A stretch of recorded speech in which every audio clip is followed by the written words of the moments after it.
Hey guys, so I would imagine this is going to be a long video. I want to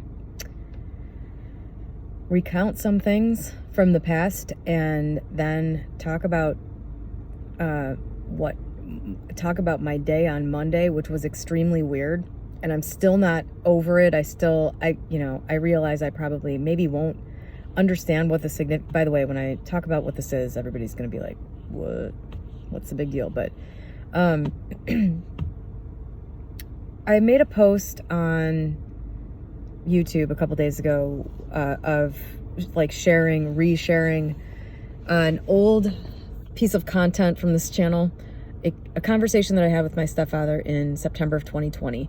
And my stepfather's the reason that I read The Power of Your Subconscious Mind when I was like a freshman in high school. He's how I got introduced to all of this. His, books that he moved into my mom's house when they got married. I went through them all, I was a avid reader and read everything in the house, and I did not have a steady supply of new reading materials. So I read a lot of that stuff, a bunch of other things in the same genre. And so he's the reason that I am even the way I am, really, honestly, in this regard. And so, just to give you some background about why there would be a conversation with my stepfather on this channel, but you should really listen to it. I just think it's he has a million of these stories too. Like he's been pretty aware of this stuff, and a lot of weird stuff's happened to him. But this story that he told is just really it's pretty amazing. And I think I'm gonna synopsize it just to, I don't know. Basically, what happened in this story was, in the 70s, my stepfather was an officer in the Army, and he's a devout Irish Catholic. And so he and his wife were at Mass one Sunday, and, wherever he was stationed. And a random nun asked him if he would chaperone this trip to some religious retreat that they were doing for teenagers, because she needed a married couple to go, watch these kids and make sure that the boys and girls didn't do anything inappropriate. And so, if you knew my stepfather and or devout Catholics and or nuns, he basically said, yes, I will, sister, whatever. He just agreed, even though of course he didn't want to. But so he and his wife went down to this town that was, you should really listen to this story. Obviously he's going to tell it way better than I did, but they went down to this remote area that was a very interesting ethnic mix of people, very poor people. And they're in this, religious thing, area, like a churchy type of area where this retreat was happening. And my stepfather is wandering around and looking at everything because he's bored. Okay, pauses the story there to tell me he's got to tell me a different set of events that happened, like I don't know, 30 years before this. So my stepfather is like a third generation American, Irish American. So his grandparents were immigrants, and when they moved to the United States and settled on the south side of Chicago, there was another Irish immigrant family that they were friends with, and friends down the generations. The grandfathers were friends, the fathers were friends, and then my stepfather and his, the son of the other family were friends. So 3 generations of friends.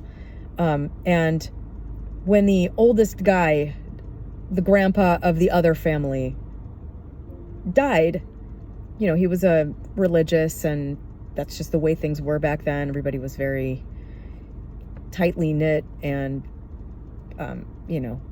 faithful and all that stuff. And so they passed around, collection to get a statue dedicated to this guy, and, a religious statue that would then be placed somewhere, I guess. I'm not really sure what the purpose of that was exactly, but I guess that's just what you did. They raised money and had this statue made that was dedicated to the memory of this guy, the oldest, the Irish immigrant from the family that was friends with my stepfather's family. Okay, so that's the backstory that you need to know for this next part. So my stepfather's wandering around this parish or whatever. I don't even know what that is, so I'm sorry. I'm really ignorant when it comes to anything having to do with religious stuff.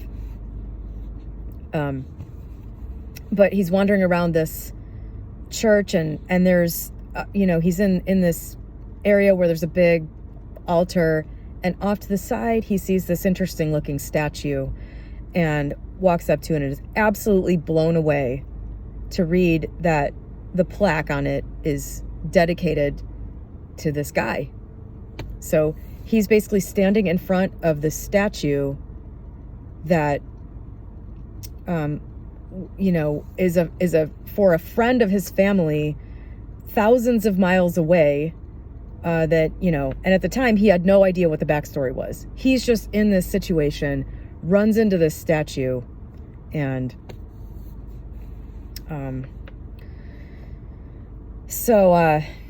while they're on this retreat, some major issue happens. The boiler that I guess supplies water to everybody and electricity to everybody in this whole area blows up, and it's like a very poor area, so it's this dire situation. And but his recounting of the story is the retreat continued, what the kids were doing some religious moral play or something. The play goes on, everybody's happy, these people are wonderful, and it's just a great I don't know, a good time despite the hard circumstances. So my stepfather goes home, they're done, it's almost Christmas, whatever, he's back up north on Christmas, knocks back a few, as he used to do 30 years ago before he quit drinking, gets sentimental, and decides to call the friend of his father, so the son of the guy the statue was made for, decides to call him and tell him about this. And the guy's just blown away, and it just so happens that these guys are big wigs with the steel industry in the Chicago area, which was huge back then. This guy's like the superintendent of one of the biggest steel refineries or whatever they are. And he's talking to this guy about what happened, and it hits him, these guys need a boiler. They need a boiler. So he tells him, these people, they've been saying a mass for your father ever since the statue was given to them, and they say a mass for your father every Sunday. And this guy gets all sentimental and says, okay, they need a boiler, what size? And he basically provides this boiler to this parish, this poverty-stricken parish, and I think donated a bunch of other money. And another part of the story is that his wife was terminally ill, and she loved the guy that the statue was dedicated to, and in the last months of her life they went down there and saw it, and she interacted with the people, and it really made the last few months of her life meaningful. And so my stepfather's telling me this story for a reason. The reason that he called and told me this story, you should really listen to him tell it. It's so much better than I just told it. But the reason that he felt the need to tell me this story is because I had just randomly been at a hardware store with Matt right after we met. He was here visiting me and wanted to fix something that was broke, like my kitchen door wouldn't latch correctly. And so we were at the hardware store to get something to fix that. That's how we ended up there. And it was like a random stuff, hey, pull in there and let me get this thing. We're at the checkout, and this girl, I didn't even notice this, Matt noticed it and pointed it out. This girl's wearing the exact same ring that I have on. And the ring I had on was very significant. It was a ring that my father had bought my mother in 1965, after he had already been drafted, but before he had left for Nam. So he had just gone through basic training and was home. He had not gone to war yet. So kind of like one of the last things, a relic of my dad before he went to the Vietnam War. And my mom always wore this ring my whole childhood. It just belonged on her hand. And after they got divorced in the early 90s, at some point in the 90s, I asked my mom, what happened to that ring? She gave it to me. I put it on, and I literally never took it off I didn't take it off when I put lotion on my hands. I didn't take it off when I was showering. It was all like very smooth. It never got caught on anything. It never got caught on anything. So I wore it forever. And this girl had on the exact same ring. It was the exact same ring. The stone was slightly rounder than mine. Was more like an oval, and hers was more like a circle. But the setting was exactly the same. It was the exact same ring. And there's a picture of that on Instagram. There's a picture of that on the video. It's like the still. It's the still for the conversation with my stepfather. But so I told my mom and dad about this, and my stepfather, kind of freaked out and called me later, and we had this conversation because he was trying to tell me, these things that happen are meaningful. They're not coincidences. And, you need to be alert, or you need to know that something is coming, basically. So, with the rings, as it turns out, but, to make a long story short, Matt and I, as I thought about it, I was like, I haven't seen my dad in a long time. It was during COVID. I didn't really know if he was okay. He wouldn't tell me if he wasn't. That I knew. If anything was wrong, I knew that he would wait until the absolute last minute to tell me. And so I said to Matt, if it were just me, like if I could do whatever I wanted right now, I would just get in the car and drive down there, because to me, that's what this means. If it means anything, that's my inclination. Drive down there. So we drove down there. It was really weird. Honestly, looking back, I feel like my dad was almost gone already, but I didn't know anything was wrong. This was September. He did not seem happy to see me for the first time ever in my life, which I took really personally. I was like really kind of sad about it. I thought he was mad at me because I didn't tell him I was coming. Because I knew he would tell me not to. He would say something compelling where if I defied it, that would, even at 40, I was not going to do something my dad told me not to do flat out. So I couldn't ask for permission. I had to just apologize after getting down there. And when we saw him, it was really weird. Like, he was not friendly to Matt, like, at all.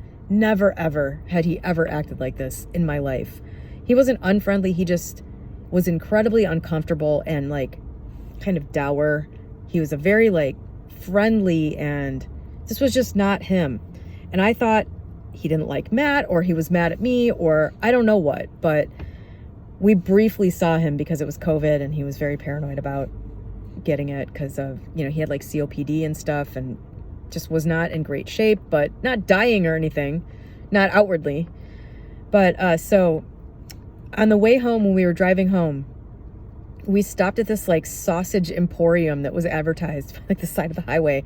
I don't know why. I'm not a big sausage emporium person, but I guess, we were having an adventure. So we stopped, and I was shopping around for, food and stuff to bring to my mom. And Matt was outside smoking. Somebody pulled over, a woman and a man who was like completely bald, just like pulled in next to Matt. He was standing outside, and they said, you gotta stop smoking. The guy had lung cancer. The guy in the seat was completely bald from chemo. And she said, you got to quit this. Lung cancer's no joke. I'm on my second, I kicked it the first time a little bit, but it's back now and it's bad. And you got to quit that. And I was like, okay, well, that's random. We just pulled off the side of the road. Randomly, completely. It wasn't like we planned to go there. This exact moment, this exact car is there and delivers this message. And so I was like, holy shit, could this whole thing have been about that? Like, get Matt to stop smoking? That didn't really feel like it's what it was. But I mean, that happened. But what ended up happening was that 2 months later, as I said, without telling me anything was wrong, I had to find my dad in the hospital. I couldn't get a hold of him, and figured out he was in the hospital from a big episode of not being able to breathe. And he had lung cancer and passed away quickly. And that was my intention. I did not want him to die from cancer. I wanted him to die from a painless complication. That was my hope. I don't know if I manifested it, but that's what happened quickly. And what's interesting to me also, a detail from that story, that was in January, and in March, I was going into Panera Bread, mere feet from where I'm sitting right now. And this ring that I had worn for at least 20 years without any issue, this ring got caught on the corner of the rectangular handle on the Panera door. It got caught. It was on this finger. And when I went with my right hand to open the door, it caught on the edge and broke. The ring broke. Unwearable. And I thought, okay, wow, this ring has been attached to this whole situation, and it just broke. This is the end of that. This is the end of that episode. It really felt like a punctuation. And I could easily get this ring fixed, but I took it off that day. I've never put it back on again, and it's just in a jewelry box, just sitting there, kind of like a relic. So, okay, that's the backstory for, and that certainly was a turning point in my life. God, I mean, especially looking back now, that was certainly a turning point. My stepfather was not wrong. In fact, I mean, not a turning point so much related to my dad, but so much has changed mentally for me since January of 2021 or whatever it was. It was definitely a different life before that. I'm a different person now than I was before that. So that's a little scary. I don't really like that. And when I was revisiting this on Monday, thanks to something that had occurred, I got kind of really freaked out. First of all, again, I think this is just a sim. Honestly, these things they're so perfect. This may as well be a sim. If this isn't all random, then it kind of is a sim, right? By default. If it's not random, then,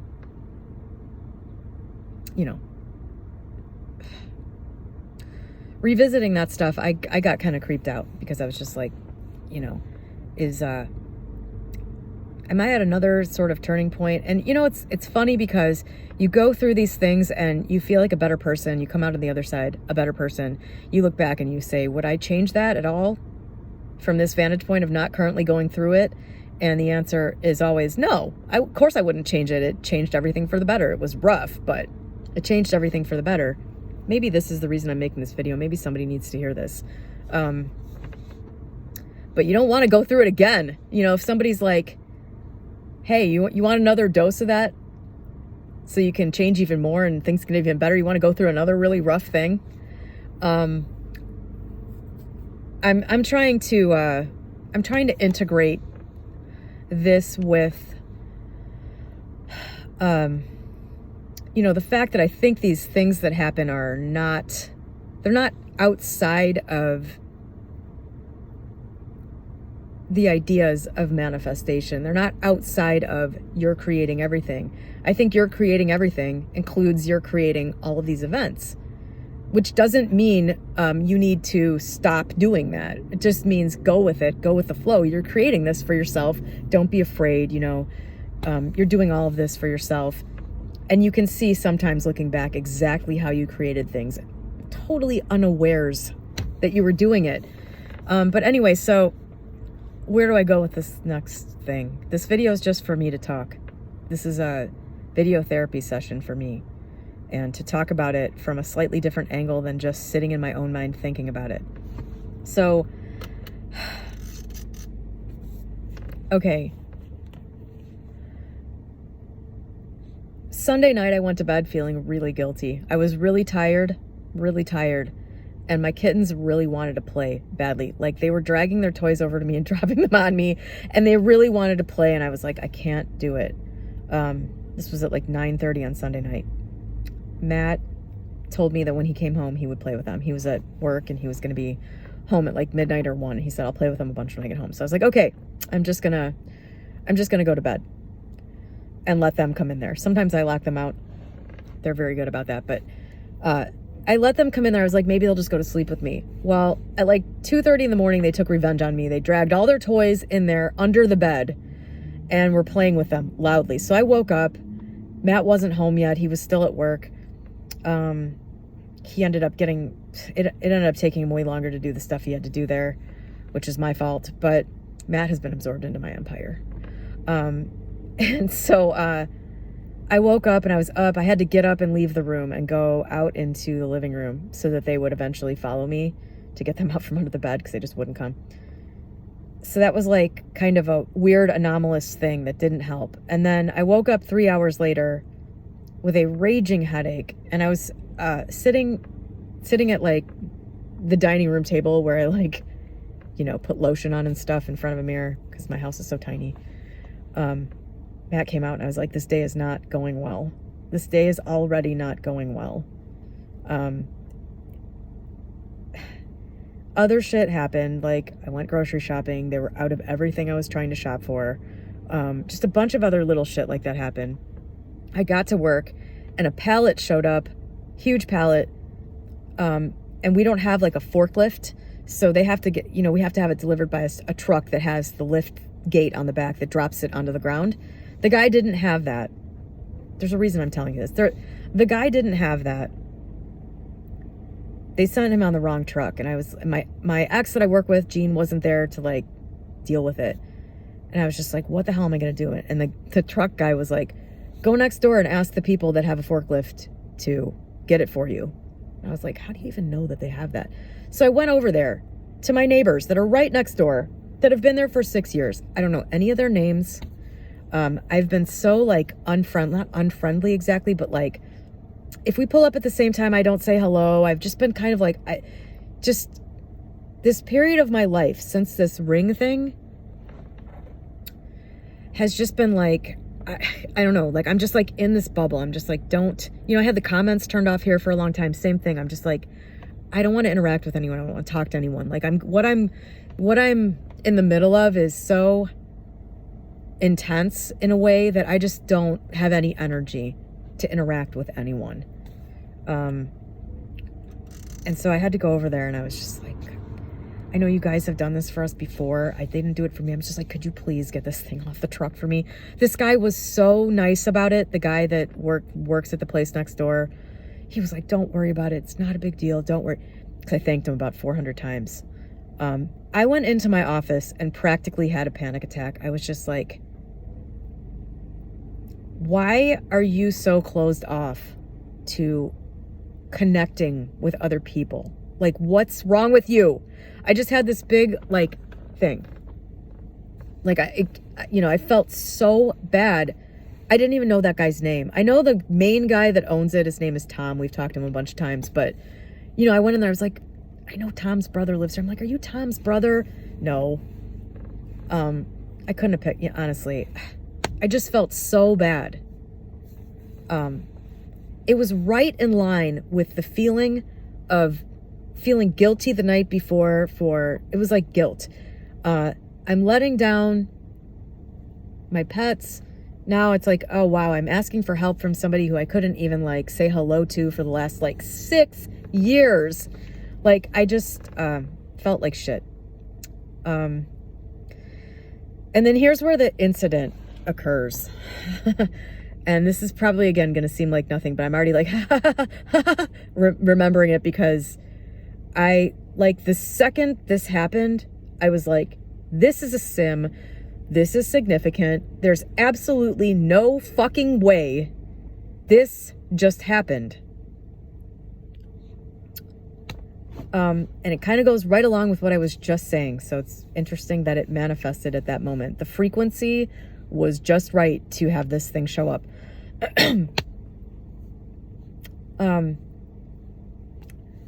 Earlier that morning when I went grocery shopping, they didn't have anything I was looking for, including this cat food that I feed my cats. They get fresh cat food that's in a refrigerated section. They were out.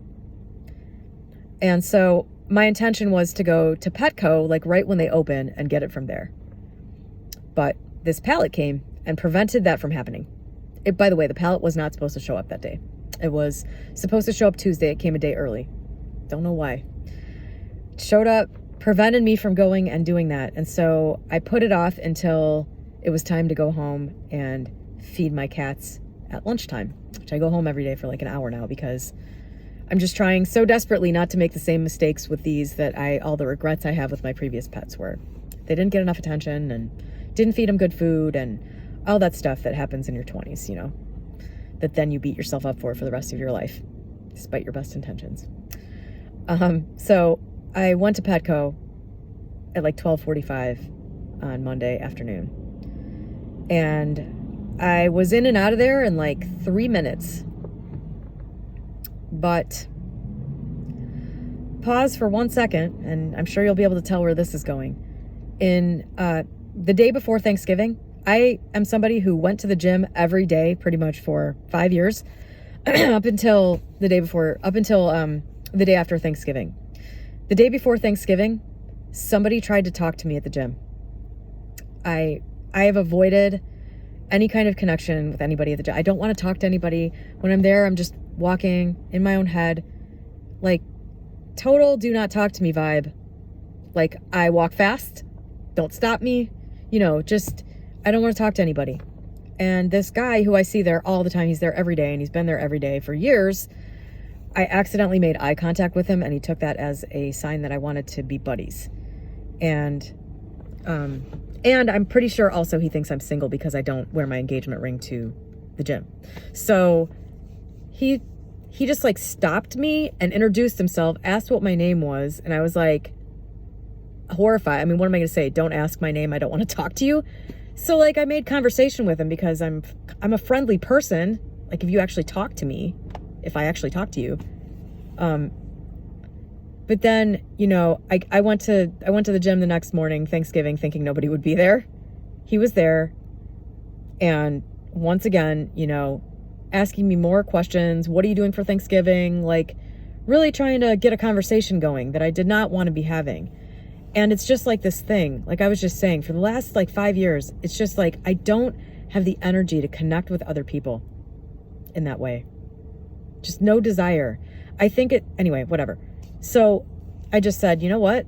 I can't deal with this every day.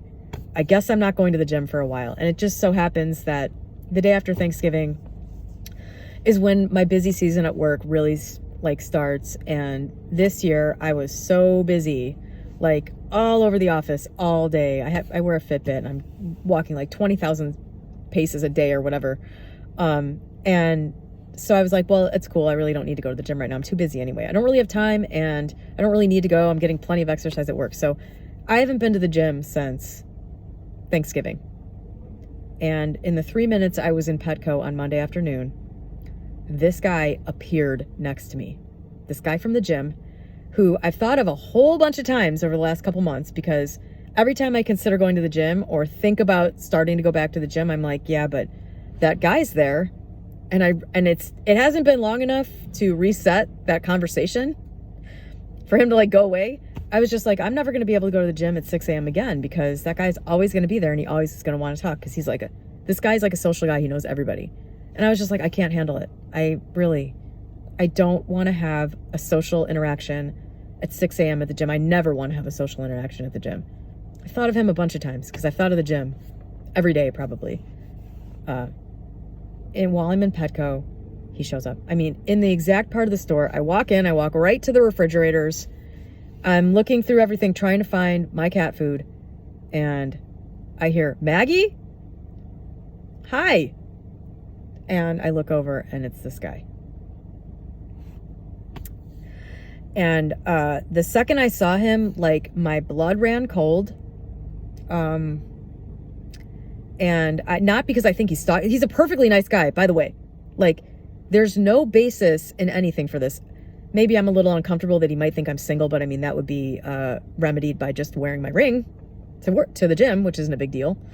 That's not it. And I didn't think he was stalking me. I didn't think anything. It was like so clear to me that I'm missing something. That he is either, I don't know, his appearance there, honest to God, I I kind of can't believe I'm saying this, but I think this is one of the weirdest and most significant things that's ever happened to me in my entire life. I knew it instantly when I saw him there. It was as though Jesus or the devil or somebody appeared next to me. Just because of who this guy is, his tie to the gym. Like, the only association I have with anything with this guy is the gym. And so, needless to say, I've been like analyzing this to death since then, trying to figure it out. And I made the connection instantly to the ring thing. That was like the first thing I thought of. I'm like, this is a ring situation. This area has like 100,000 people in it. What is this guy doing at Petco at 12:45 in the afternoon on a Monday? Why am I at Petco at 12:45 on a Monday? This is like, I'm not supposed to be here right now, and this just happened. That's why I'm here during these 3 minutes of this day. Anyway, I'm trying to convince anybody watching that this is significant, and there's no point in doing that because I think this is a sim. And anyway, this is just for me. I don't know what it means. I'm freaked out because of what the last ring thing meant. And there's other stuff that's been going on. I can't put this together yet. I don't like everything. By the way, leave me a comment. I'm going to read the comments on this video. You know, I thought, okay, a few things have come up recently. One, I have a lot of things. God, one, I have blessedly, I am like so far past this weight thing. It's so glorious. I wish I could revel in it. But there is still something there. I don't know what it is. Like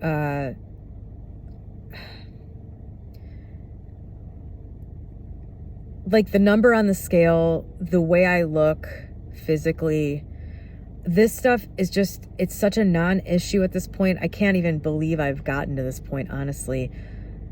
I honestly could never have even believe. I don't know. It's like a new world in a way for me to not have these emotional reactions to things the way I used to. It was so deeply ingrained. It was hard for me to believe that it could change. But, if you make a strong enough intention, I think things happen anyway. And you kind of sit back and spectate and can be amazed and shocked at the things that change in you, you know, as these things unfold. So there's that aspect. Like, I don't know that I'm at an unhealthy weight. I don't think I am. I'm at pretty much my genetic weight according to 23andMe, but genetics doesn't necessarily mean health. I could have a genetic predisposition to be at an unhealthy weight. I don't know. But so, you know, I went there. I'm like, well, the gym. I'm not going to the gym anymore. I'm not exercising anymore. Maybe this guy just showed up as sort of a slap in the face. Get back in the gym. Get back to the lifestyle you used to have. Also, I was talking recently here about how I had a sort of a switch into a whole. I've been feeling this real like pull to dropping all like processed food. Just, it started to seem gross. I've been getting attracted to other food. Like I started making pot roasts in my office, which is so good. And like, I just sort of started making the switch. But recently it's been causing me I've been indiscriminately eating, which for me is still not producing anything good. I've just been kind of like eating whatever I want from what's, seems good to me right now, which is stuff like that. And I feel like I'm getting heavier and I don't like that feeling. And so a few days ago, maybe 5 days ago, I thought, you know, I really just need to like drop weight. I need to get like down to where I used to be. And then I need to switch the type of food I'm eating. And so I was like, okay, well, the easiest way to do that is not to try to both eat less and only, you know, it's like, it's not smart to fight two battles if you can just fight one and then fight another one. Trying to do both simultaneously. By By the way, I don't view this as fighting a battle. This was somebody else's language. I just repeated it. This is not, none of this is feeling stressful to me. I decided I was going to go back to eating some foods that I've dropped because they're foods that I find psychologically satisfying and physically satisfying, and but they're not things I would consider to be super healthy. Like, we're talking pastaroni, 3 minutes in the microwave, tasty, filling, low calorie. So I switched back to eating that stuff, and I was thinking, is this like a big slap in the face from myself if I created this? You know, what's communicating with me? Is it telling me to stop that? Because I don't like it. I haven't had a great feeling about that. I've just been like, man, this stuff is like gross. Like, it tastes good, I like it, but like, it just, I feel repulsed from it. Anyway, these were some of the thoughts that went through my head, but 35 minutes, gosh, now let me launch into the next part. So anyway, I've been analyzing that, but some weird shit has also been happening for the last like 6 months. And I feel like the players involved are also kind of significant. I don't know. If you've watched my channel for long, I have talked about how I manifested Gene, my business partner, used to be my life partner, used to be my significant other. I manifested him 3 days after having dinner with somebody, a friend of mine who I don't talk to all that often, barely ever see. I just love my relationship with this person. And so when I came home from that dinner, I said, you know what, I really want another person that I feel like this with, but I want it to be a close relationship. I want it to be somebody who I'm with every day. It doesn't have to be a boyfriend. Just basically, I want to manifest this member of my soul family. I consider the dinner guy to be a member of my soul family for sure. And I consider Gene to be a member of my soul family. And actually, I've said about both of them, I think they're my guides incarnate. I only got that idea from the book Journey of Souls. Apparently, according to that book, you have guides, and sometimes they incarnate to work out some of their own stuff, but while still playing the role of being a guide to you. And both of these people, I feel like, have been instrumental in that regard in my life. So it's interesting that one manifested right after the other. It's basically like a carbon copy. It was exactly what I manifested. It was, you know, Gene is like my friend that I went to dinner with, his name is Michael. Gene is like Michael on a higher octave in my life, but it's almost like they are two manifestations of the same energy. Anyway, last summer, Michael, I usually email Michael on his birthday in July.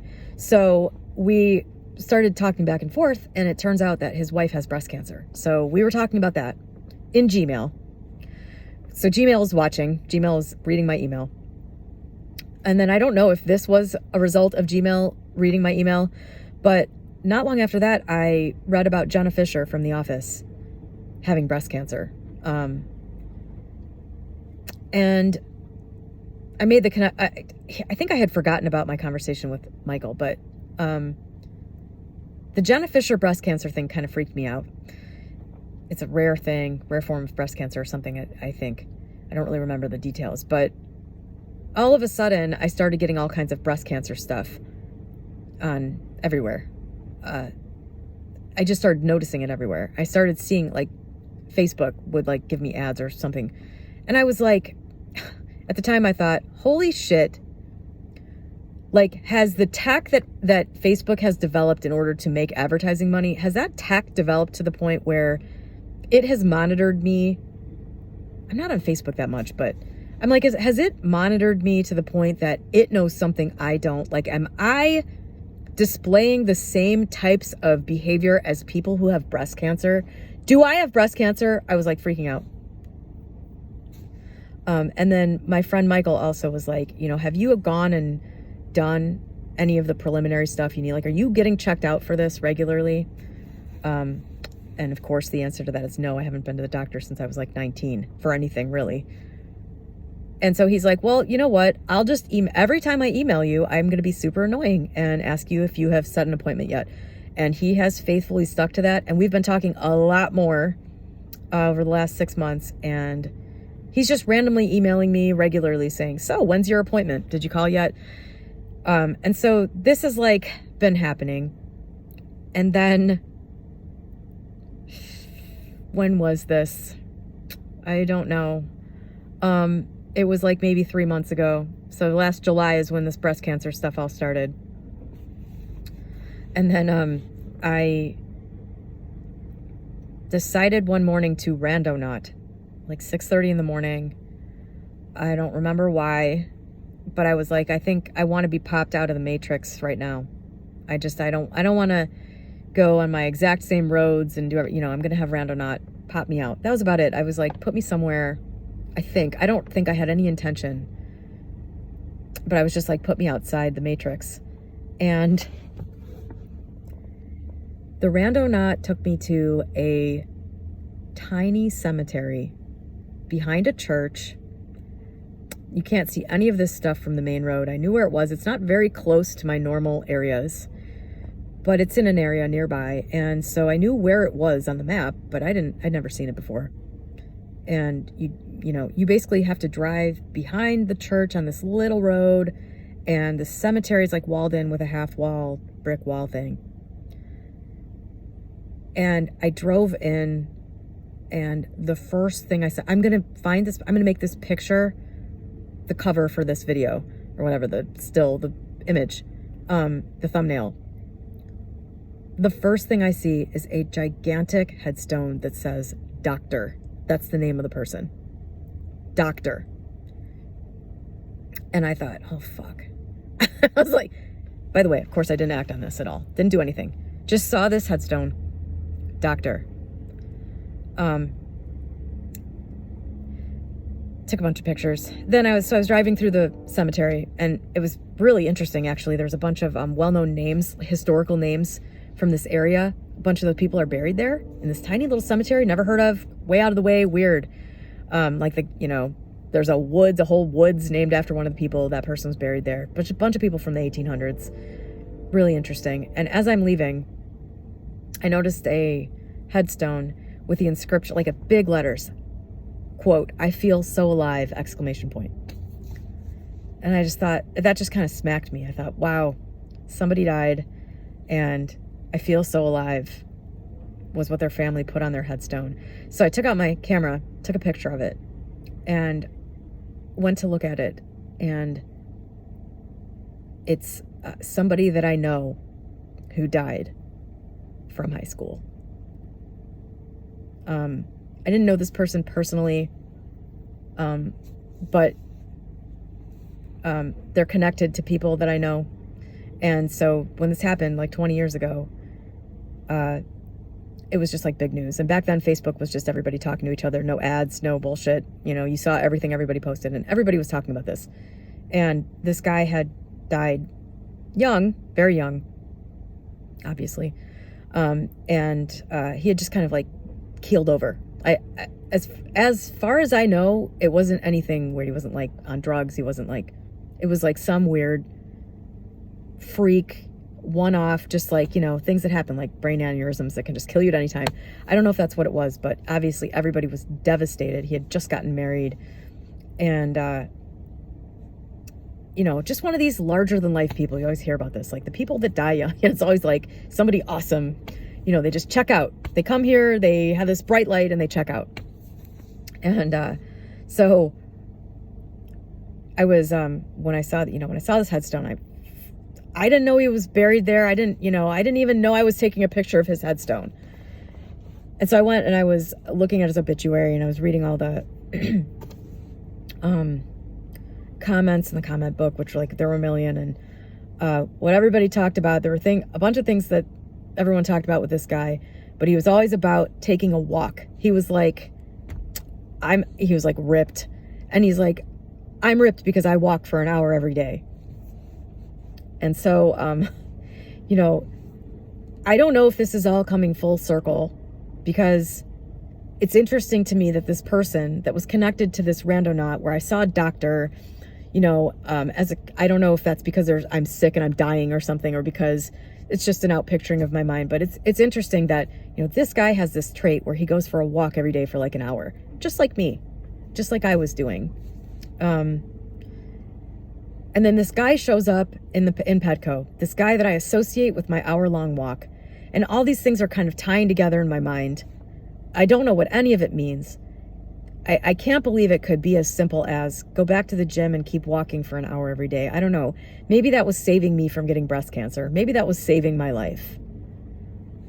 Maybe it was saving my emotional life. I don't know, because I feel great and I don't feel like I've suffered any negative consequences from not going to the gym. And I was considering going back to the gym anyway, later in the day, so I didn't have to talk to anybody. If you go at night, nobody's there to talk. Everybody's there after work. They're just getting shit done. I was like, I'm going to start going at night. That'll be good anyway, because nighttime is a time where I tend to ruminate or, hang out at home watching TV, and I'm like, oh, I want snacks and stuff like that. And I was just like, well, this would be a good thing to add into my night. But I don't know what any of it means. And I just know that when I saw this guy, it was like a lightning bolt. And I can't believe that it could be as simple as go back to the gym. But it sent me down this path of thinking of the rings and thinking of the randonaught and putting together the whole, this guy that felt so alive was walking for an hour every day. That was his thing. I don't know what any of this means. And I realized that this probably helped no one. It's 46 minutes. This was a totally selfish tell. And, the only kind of illuminating thing for me from that day was this sort of wanting to hide this thing that I feel like I have, which is, it's definitely related to the form my body is in right now. That hasn't changed, and I don't know why. Everything personal has changed, but it's like I've experienced this in the past, just not wanting to look people in the eye. There's this sense of shame that, and it's so absurd because I know that what's happening has to happen, but yet I still feel personally responsible for it because my actions are what caused it. And so I feel like I'm wearing my problems publicly or something, or things I don't want to be visible are, or something. I don't know. This is an annoying one, and I'm sure I'll revisit this in 6 months with all of the answers, because that's where you can see them in hindsight. And maybe I'm just searching for the answers here because I don't want to wait to see what the hell this meant after seeing what the ring thing meant. I don't even know why that's a big deal, because it's just life and everything's good, and so many good things come out of these situations that seem chaotic and terrifying at the time. But I don't know, again, maybe this was all just to make this video because somebody out there is going through something where they needed to hear this. I don't know. But I'll be interested to see the comments on this if anybody made it this far. All I know is seeing that guy was there at that time. The instant message was, this isn't real. Because that character showing up at that spot makes no sense. No coincidence. Just fucking weird. By the way, I mean, he's a perfectly nice guy. Super friendly. We had a nice conversation in there where I defended the fact that I haven't been at the gym. More shame. I was like, I know exactly why I haven't been to the gym, because of him. But, I said, oh, it just gets away from you. Just get lazy. We had a nice conversation. He showed me a picture of his dog. Okay. That was it. And then he left. He didn't glom on and try to talk for an hour. He just said, hey, you better be at the gym tomorrow. Didn't go. Still haven't been back. Perfectly nice guy. A very George Costanza-esque individual. About 10 years older than me. Just a decent guy. No creepy vibes yet.